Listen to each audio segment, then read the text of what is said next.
there's every single month for the past 13 months, there have been fundamental developments in the space that have made it a better idea.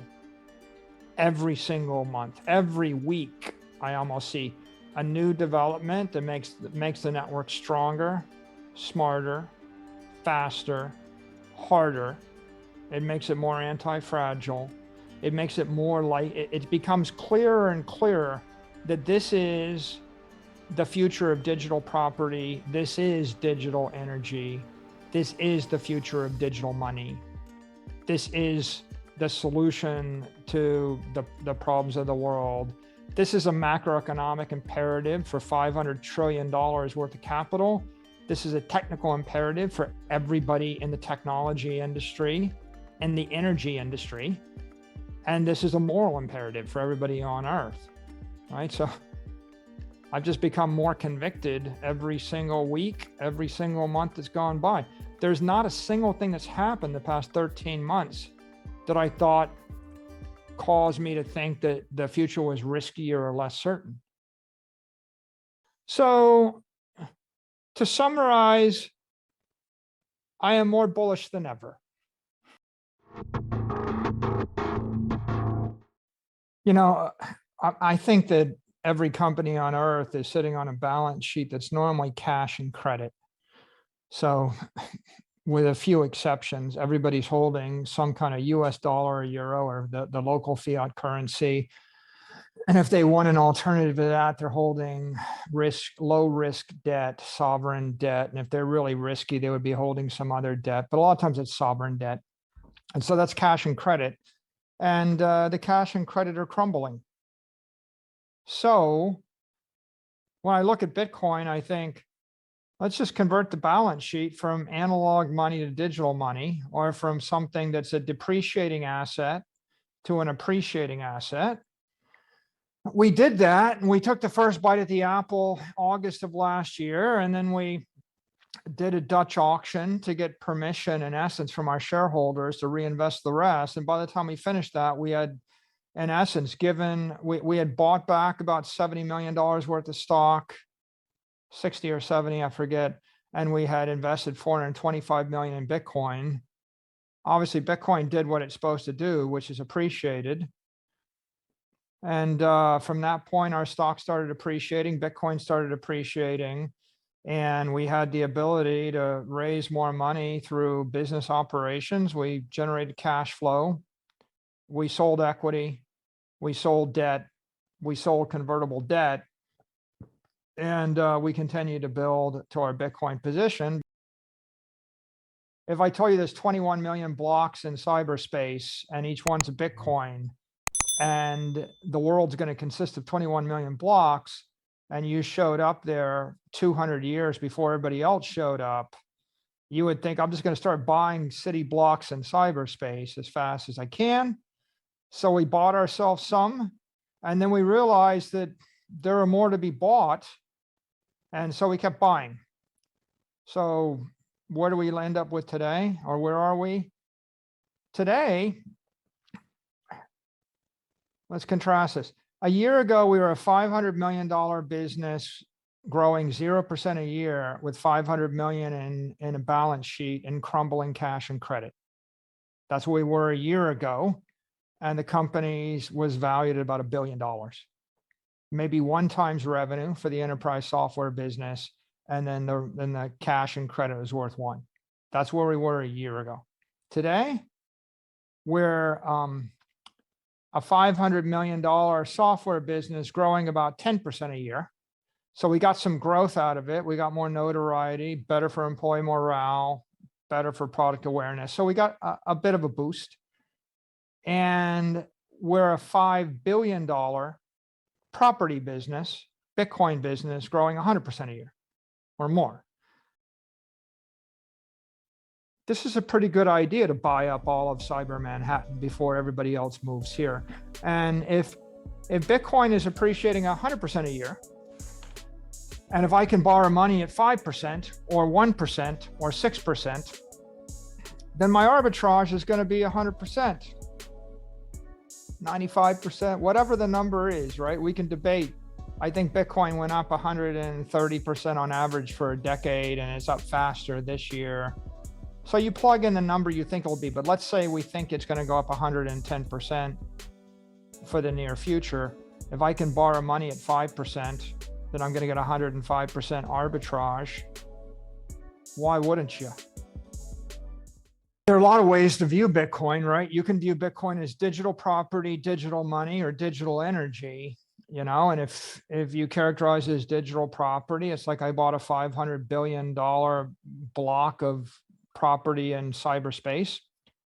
And if you characterize it as digital money, I basically bought $500 million worth of a currency that nobody can print any more of. And if you characterize this digital energy, what we did is took analog energy and we digitized it. If you had a megawatt of power and you sold that megawatt of power commercially at 11 cents a kilowatt hour, you'd have about $1 million worth of revenue. And if you took that megawatt of power and you mine Bitcoin with an S19 miner today, you'd have about $4 million of Bitcoin.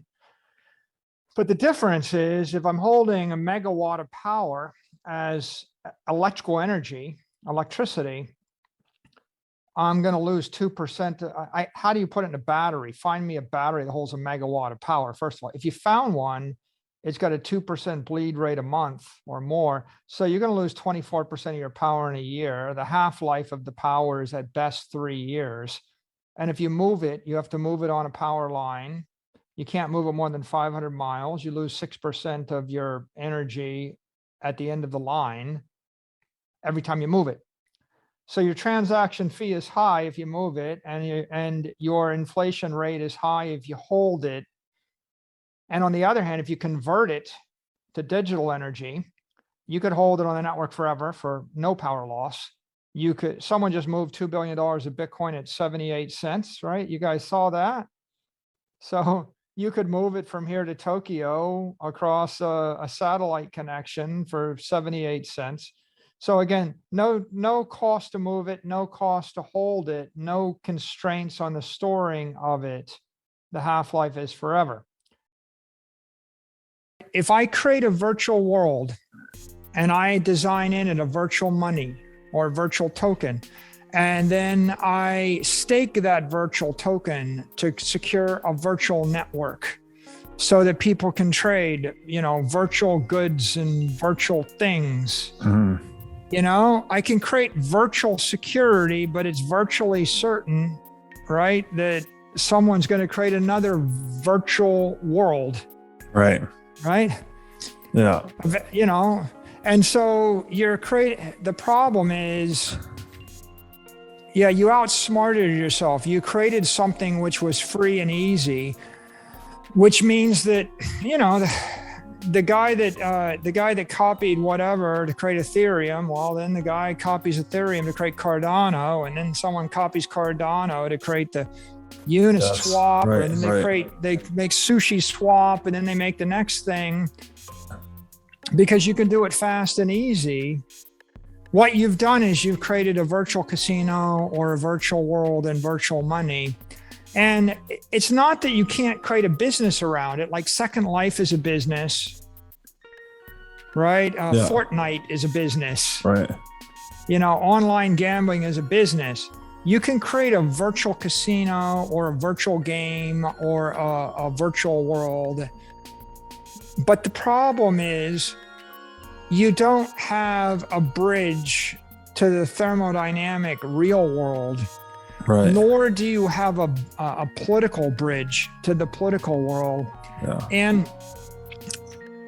And you have lost the space-time constants that give the property integrity and durability. I think Bitcoin as a network is going to continue to grow, and it's going to demonetize other assets. And that the assets it's going to demonetize will be a function of the cultures that it's within.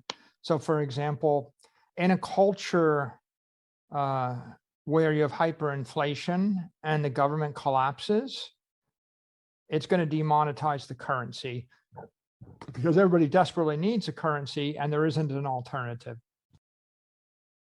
Well, first, I just wanted an alternative to crumbling cash and crumbling credit. I just wanted the number not to go down. Like, most people don't think their number goes down when they're holding dollars, but once you understand the inflation rate, you realize your purchasing power is going down if you're not keeping up with the cost of capital. And so your wealth is being destroyed. So first, I just wanted the number not to go down. I wanted to preserve wealth. And then we realized that it was a high quality property. Once you realize that Bitcoin is digital property or digital money or digital energy, all of these things, then it becomes clear that everything else you could possibly own is inferior to that, right? You would really never want to own anything other than pure digital energy. Property in the physical domain doesn't hold its value through time, and it doesn't hold its value through space, and it's not fungible. Whereas a Bitcoin is the same as a Bitcoin. And we're back to your issue, like, where do you get rid of volatility? One Bitcoin equals one Bitcoin, and it means the same thing. Whether or not, what is one Bitcoin? 1/21 millionth of all the energy in the network. And what is it going to be in 1,000 years? 1/21 millionth of all the energy in the network. I think there's a very dynamic competitive market in Bitcoin mining on the security side of the network. And I think there's a very dynamic competitive market in Bitcoin and the exchanges. And I think there's a dynamic competitive market in the applications, so call them the banks or the financial application themselves. And all three of those are very Darwinian to the benefit of the network. What's happening is the Bitcoin mining network is upgrading its technology and squeezing off the grid all of the obsolete or the third generation, the older technology. On the mining side, there's a competition for capital. There's a competition to engineer mining facilities. There's a competition to design semiconductors, SHA-256 mining rigs. There's a competition to operate. By the way, you can't get ripped off by your employees either, right? All of these things, there's a competition to find supported political jurisdictions. That's never ending. What's the result on Bitcoin? Bitcoin gets more secure and more robust and more anti-fragile. It's not inflationary, right? Because the protocol is locked in. The only result is the network decentralizes